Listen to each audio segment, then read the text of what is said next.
तो hello everyone, welcome to research academy. And in the course of Indian polity series हम लोग discuss कर रहे थे article 1 to 4, that is integration of state और state का रीऑर्गेनाइजेशन, ये हम लोग पढ़ रहे थे। तो आज हम लोग पढ़ेंगे कि जब स्टेट को रीऑर्गेनाइज किया गया, ठीक है, उसका एक बहुत बड़ा एस्पेक्ट है भाषाई आधार पे स्टेट का निर्माण, ठीक है, यानी कि लिंग्विस्टिक स्टेट फॉर्मेशन, लैंग्वेज के आधार पे स्टेट का निर्माण, इसके बारे में हम लोग को पढ़ना है, ठीक है। तो पहले हम बात करेंगे डिफरेंट कमेटी के बारे में, इसके अलावा पहला कौन सा स्टेट बना भाषाई आधार पे, इसके बारे में हम लोग बात करेंगे। समझ में आ रहा है, ठीक है।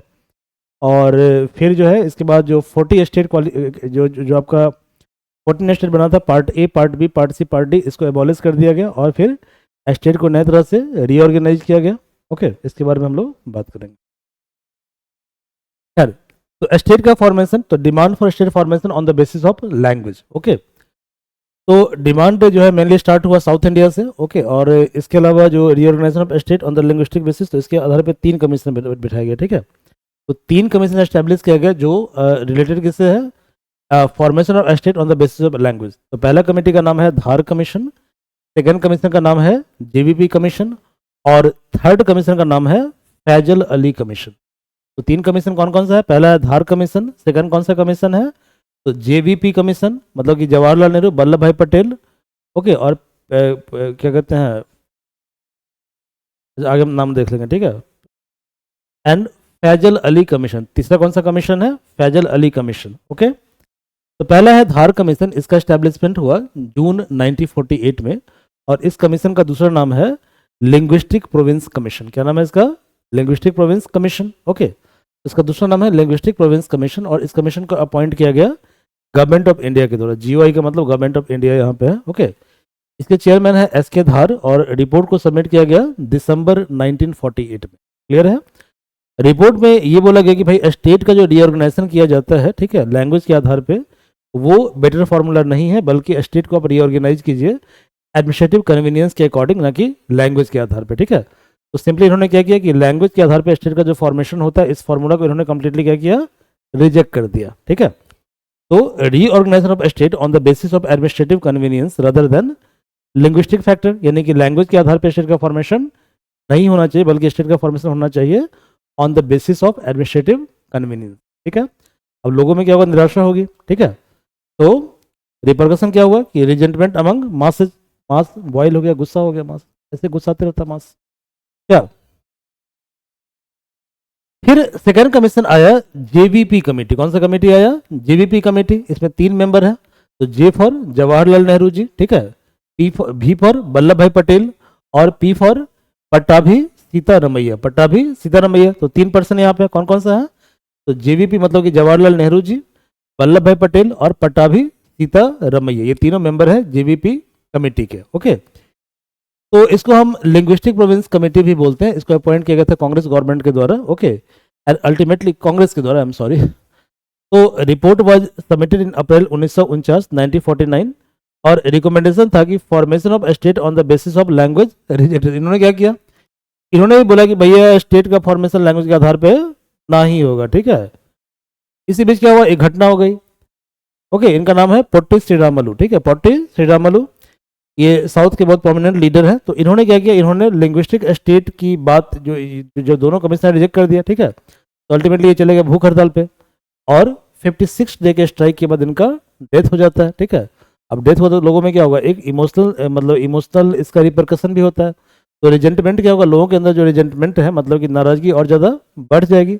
Ultimately government was force to create first linguistic state, that is called Andhra Pradesh, ठीक है। तो देखो भैया, October 1953 government of India created first linguistic state Andhra Pradesh from Madras state for Telugu speaking people, ठीक है। अब एजिटेशन क्या हो गया? और ज़्यादा बढ़ गया कि भाई आपने पहले बोला कि लैंग्वेज के आधार पे हम स्टेट नहीं बनाएंगे, बट फिर आपने क्या किया? आपने लैंग्वेज के आधार पर स्टेट को बना दिया। तो इन कारणों से एजिटेशन, आंदोलन और ज़्यादा बढ़ गया, मास आंदोलित हो गई। तो फिर सरकार ने एक और कमीशन बिठाया, और कमीशन का नाम था फैजल अली कमीशन। कौन सा कमीशन था? फैजल अली कमीशन। अब ये जो फैजल अली कमीशन है, इन्होंने बोला क्या कि इसको हम स्टेट रिऑर्गेनाइजेशन कमीशन बोलते हैं। अब देखो, यूपीएससी कई बार क्या करता है, मेंबर के बारे में पूछ देता है कि पर्टिकुलर कमीशन के अंदर कौन कौन सा मेंबर है, ठीक है। तो जो फैजल अली कमीशन, इसके अंदर 3 मेंबर है। पहला मेंबर कौन है? फैजल अली, वो चेयरमैन है, ठीक है। वो कौन है? चेयरमैन है। सेकेंड है के एम पानिक्कर, वो मेंबर है। और तीसरा कौन है? एच एन कुंजरू ये मेंबर है। तो कौन कौन मेंबर है बताओ भाई, के एम पानिक्कर और एच एम कुंजरू ये मेंबर है। और चेयरमैन कौन है, चेयरमैन है आपका फैजल अली, ये चेयरमैन है। ओके, क्या क्या इसका रिकमेंडेशन है, रिकमेंडेशन है कि accepted language as the basis for reorganisation of state. अब इन्होंने एक्सेप्ट कर लिया कि भाई स्टेट का रीऑर्गेनाइजेशन लैंग्वेज के आधार पे हो सकता है, लेकिन कंडीशन क्या है, कंडीशन यह है कि वन स्टेट वन लैंग्वेज ये फॉर्मूला नहीं चलेगा, ठीक है। यानी कि state can be reorganise on the basis of language, clear है, लेकिन ये फॉर्मूला गलत है कि एक स्टेट के अंदर एक ही लैंग्वेज बोला जाएगा, ठीक है, ये फॉर्मूला नहीं चलेगा। तो इन्होंने रिकमेंडेशन दिया कि जब आप स्टेट को फॉर्म करते हो, रीऑर्गेनाइज करते हो, ठीक है, तो आपको 4 फैक्टर को ध्यान में रखना है।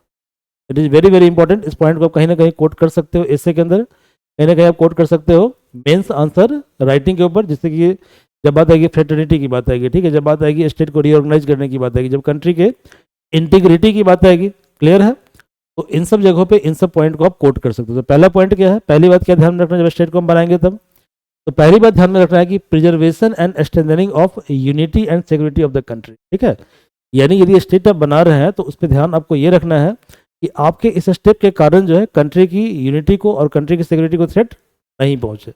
यानी कंट्री की यूनिटी और सिक्योरिटी को पहले प्रायोरिटाइज करना है, स्टेट फॉर्मेशन बाद में, ठीक है। सेकेंड क्या है, लिंग्विस्टिक एंड कल्चरल होमोजेनिटी, मतलब कि पर्टिकुलर जो रीजन है वहां पर एक लैंग्वेज को बोलने वाले बहुसंख्यक लोग हो, दैट इज कॉल्ड होमोजेनिटी।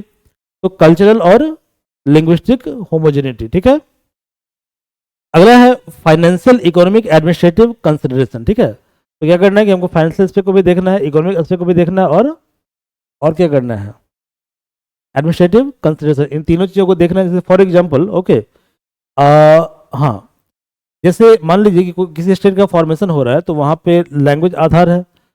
तो एडमिनिस्ट्रेटिव कन्वीनियंस का सिंपल मतलब ये होता है, जैसे मान लीजिए कि आप इंग्लिश मतलब लोकल लोगों से आप कम्युनिकेट कर रहे हो और यू आर यूजिंग इंग्लिश, तो क्या इंग्लिश लोकल लोगों को समझ में आएगा, नहीं समझ में आएगा, ठीक है। तो इस केस में आप क्या कर सकते हैं कि स्टेट को फॉर्म कर सकते हैं उस पर्टिकुलर लैंग्वेज के आधार पे, और उस लैंग्वेज को एडमिनिस्ट्रेशन का माध्यम बना सकते हैं, क्योंकि लैंग्वेज क्या करता है, लोगों को कनेक्ट करता है, आ रहा समझ में।